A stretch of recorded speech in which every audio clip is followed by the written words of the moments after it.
to Sexy Death with Dani Lawson. And before we get started, let's get that disclaimer out of the way. Here at Sexy Death, we are not responsible for your darkness. This is a mature show. There will be adult content, profane language, and lots of things that may be disturbing. This is not a show for children. Please keep that advised. Additionally, if you are staying tuned and you find yourself offended, feel free to reach out, leave a comment, or just go fuck yourself and then come back and listen to the rest of the show. So who the fuck are we going to listen to?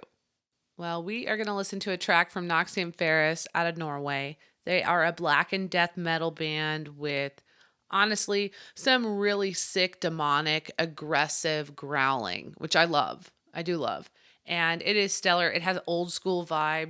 I mean, it really brings me back to fucking Morbid Angel and death and the beginning of death metal, like the real formation of it. And that is nice. You gotta respect that. You cannot just jump over where the fuck everything came from. And I love that. And it does line up excellent with our featured speaker today. So we will get into who the fuck we're going to talk to just as soon as we get done listening to Make Me Kill by Noxium Ferus.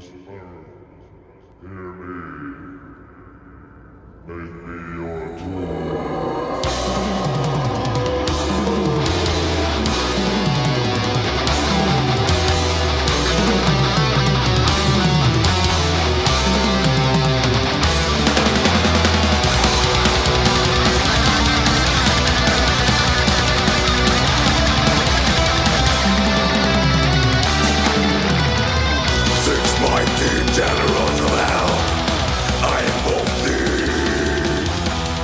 Naked in the magic circle, I bleed. Take form. Oh, fuck yeah. So that's Noxium Ferus right out of Norway. We'll get into more of what's going on for them. And I love that song, Make Me Kill. And we'll keep listening to that too, don't worry. But first, who the fuck is our guest speaker? Well, I like to call him Ben, but some people call him Mr. I'm just going to fuck around and call him Mr. Ben Fugman. Him and I went to film school back in the day. Shout out to University of New Mexico. Oh my God, we had such good times. They also fucked us over hard. God, that hand-me-down episode, that fucked bad. Not in a good way. It was real bad. But anyway, I know this guy well. He's a good-ass director and an excellent writer. Recently, he wrote How I Met Blank Paige. And we know there's some death in it. It is a horror story, right? But how much sex is there? Well, I did read it. I want more. More sex, Ben. Give us more. Anyway, this is a series, so hopefully the next one's a little bit more raunchy. We'll see. Maybe we're going to pull him out of his shell a little bit. Anyway, thank you for joining us, Ben. Seriously, it's really good to have you here, man. Thanks, Dani. It's great to be here with you on Sexy Death with Dani Lawson. Speaking of back in film school, I seem to remember you having a different name back then. That's understandable. Sometimes we all go by different names. I used to have an anomalously popular blog on Creepypasta Wiki, where I went by my real name. I now go by Azoth Dagger in my posts on Reddit and on creepypasta.org. I remember an interview with one of the creators of the video game Silent Hill. I remember him saying that our horror, psychological horror, is all about making people think about sex and death without actually showing sex and death. I mean, yes, but I want to see it. I want the gore. Throw the titties in my face. Cut the guy's head off. Let's fucking go. I think generally when there's sex and death involved in my stories, I try to put it on the page, at least some hint of it. You do. And, you know, everyone has their own taste. Some are a little bit more intense than others. But I can't get enough of this music. I need to hear more from Noxium Ferus. Fucking make me want to kill, motherfuckers. Make me your tool. Enter me. My body is yours. Use me. Kill me not.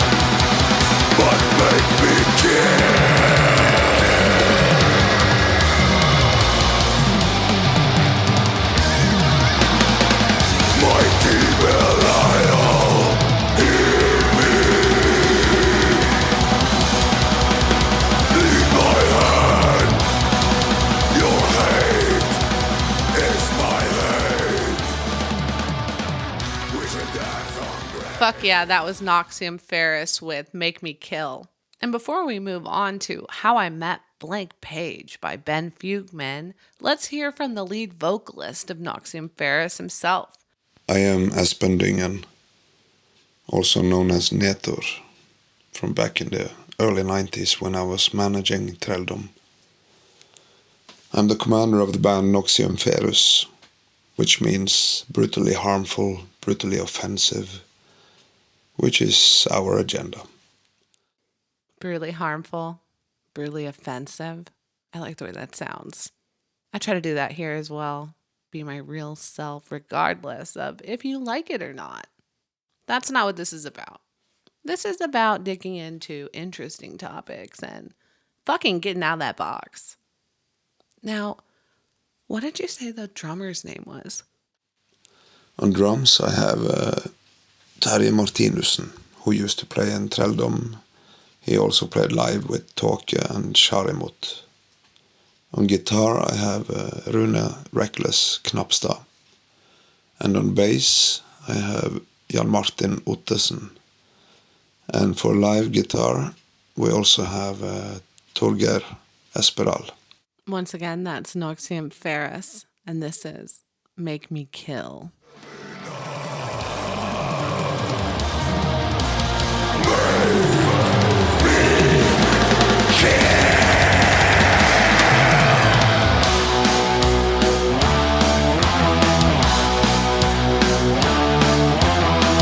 Protest barbaric, hear my cry.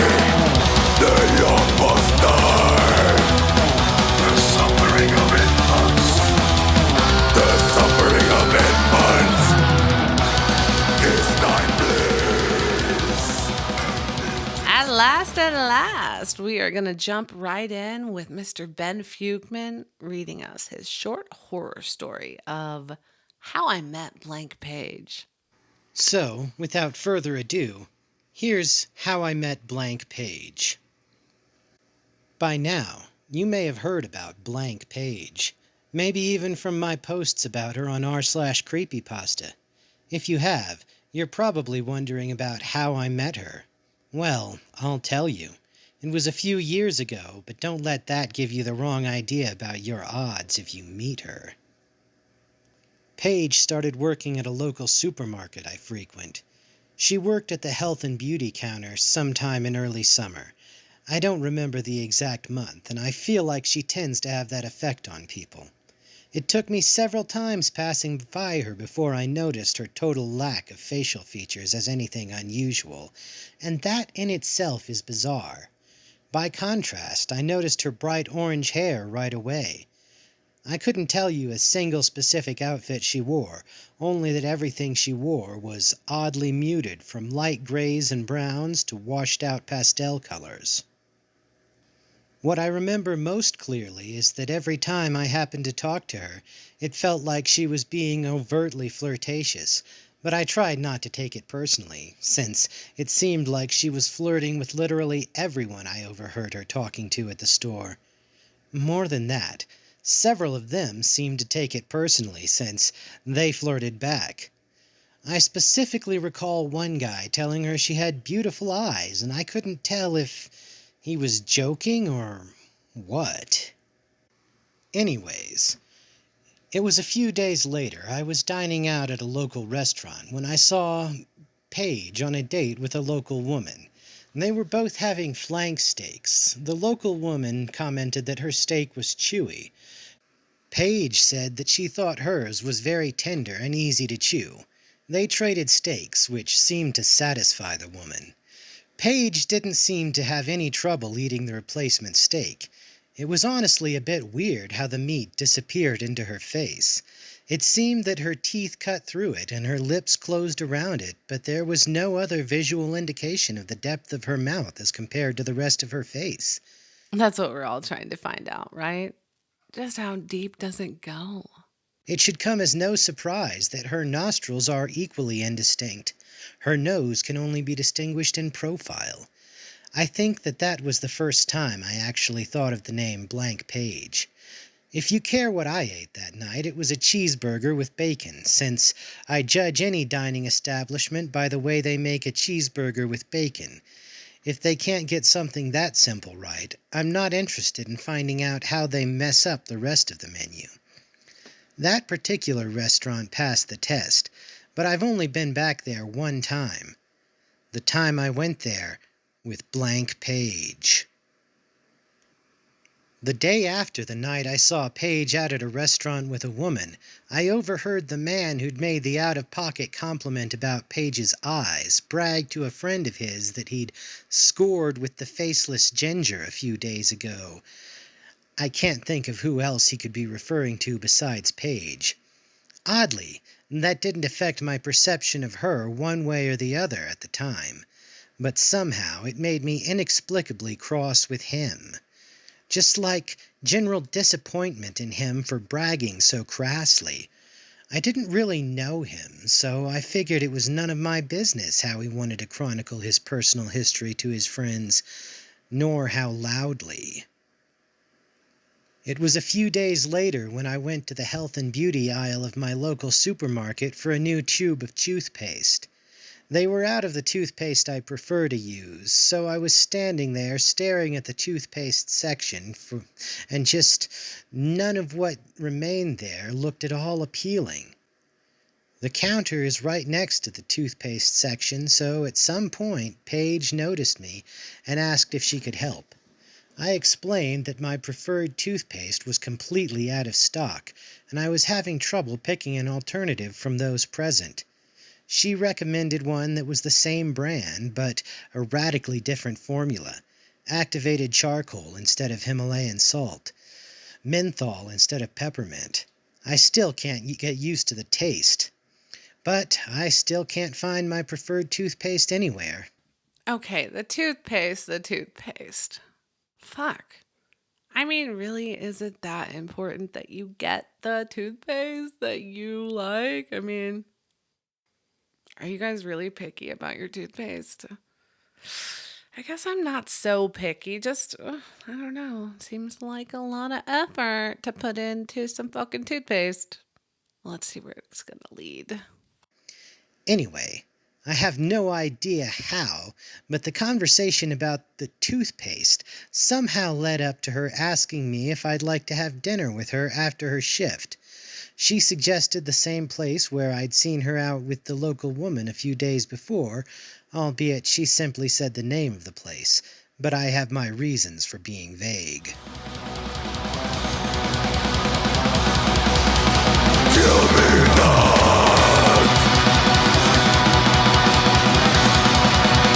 Make me kill.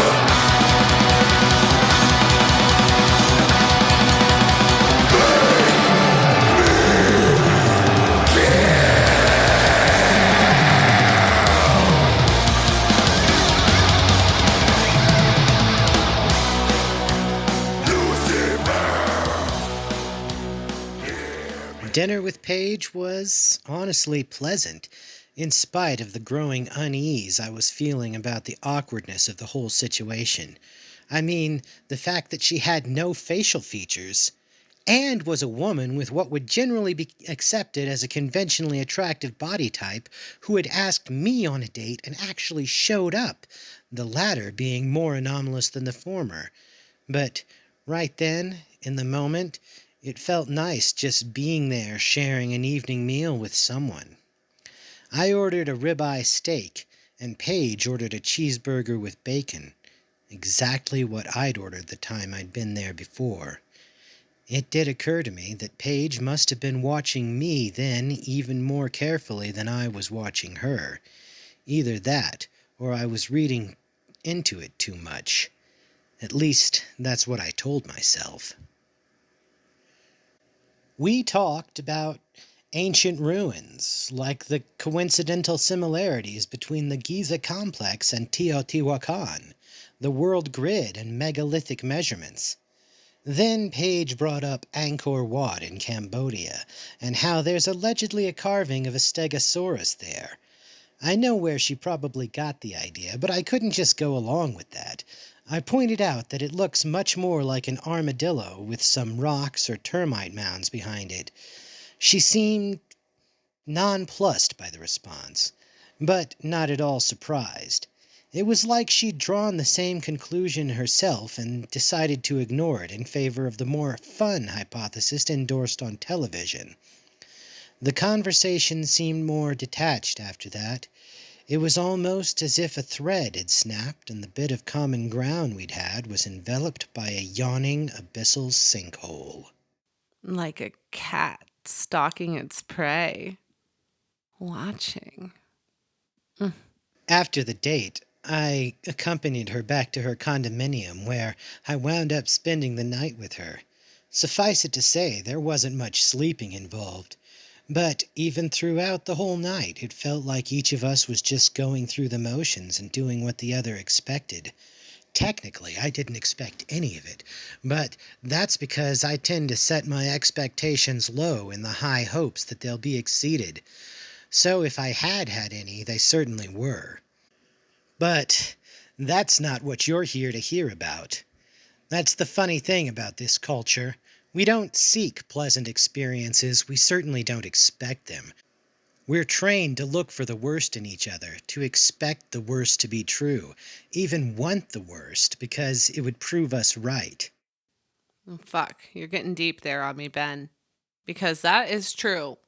That's where the heart of self-sabotage comes from. This subconscious belief that you've adopted, and then your conscious body and mind seeks to actualize it.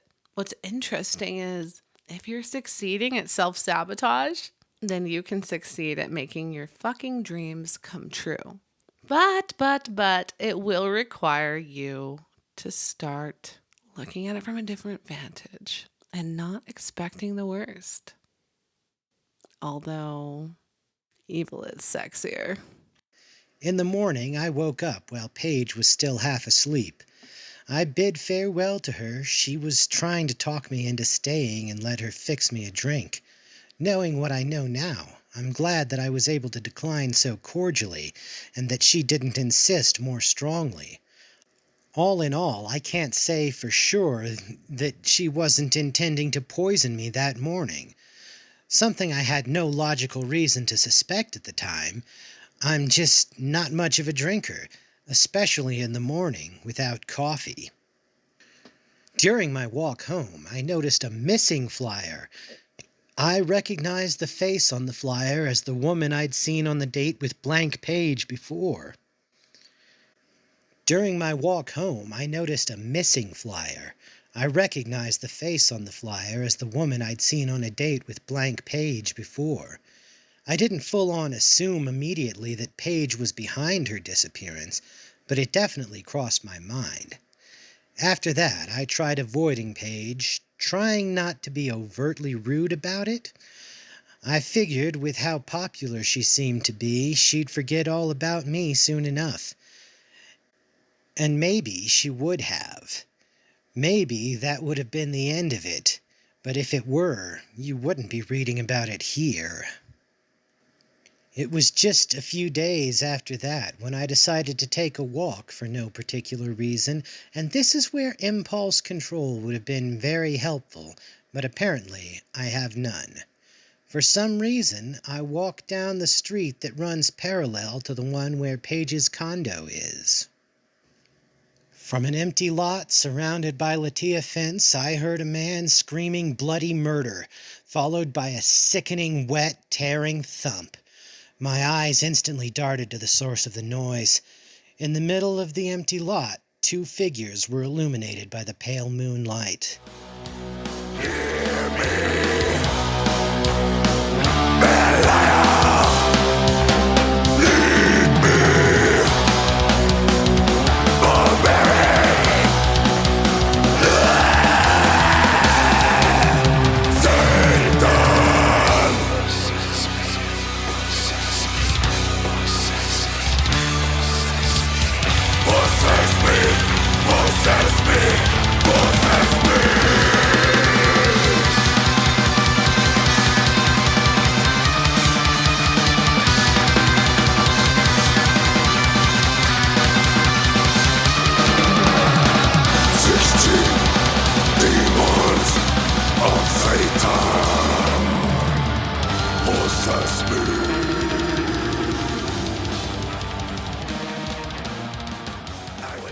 a wood-chopping axe buried in his neck, held by the other figure.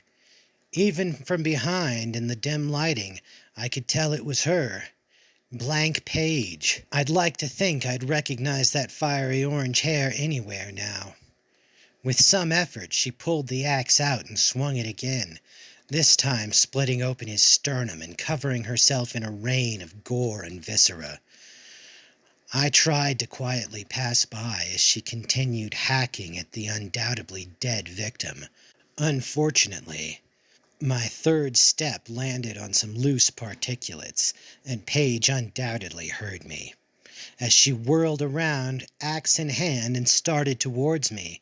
Once she was a few feet from me, she swung the bloody axe at me. I hopped backward, narrowly avoiding the slice of a lifetime. Then, as she raised the axe again, I leapt forward and grabbed a hold of it. "Why couldn't you just wait your turn?" Paige asked almost nonchalantly. "I hate long lines," I said, trying to wrestle the axe free from her grasp. Finally, I shook hard enough that she let go and tumbled down a slope outside the Latia fence. With that, I turned and ran. As she picked herself up, she shouted after me, "You're making this harder than it has to be." "Well, I wouldn't want to make it any easier," I hollered back. As I ran with the bloody axe, long amorphous fibrils of gore spattered the surroundings. An instrument of death, no fear in my heart. Take me, use me, kill me not. Make me kill. Some blocks later, while crossing a bridge over a small river, I chose to toss the axe over the side, hoping the wooden handle would carry it downstream. No such luck. The head sank and the handle stuck up from the currents like some kind of macabre Excalibur. I didn't spend much time reflecting on that, though, because Paige wasn't slowing down any, but I was pretty much winded, even after relieving myself of the encumbrance of the axe. "Why'd you do that?" Paige asked casually. I was running out of one-liners even faster than I was running out of breath. "No deposit, no return," I said, trying to will myself to run faster. When Paige got to the river, she jumped in after the axe. I kept running, and that was the last time I saw her for a while. But I've had to move towns a couple times since then. She keeps showing up. I'm sure she can tell she's hot on my trail. Fortunately, I've managed to spot her before she manages to spot me. So far.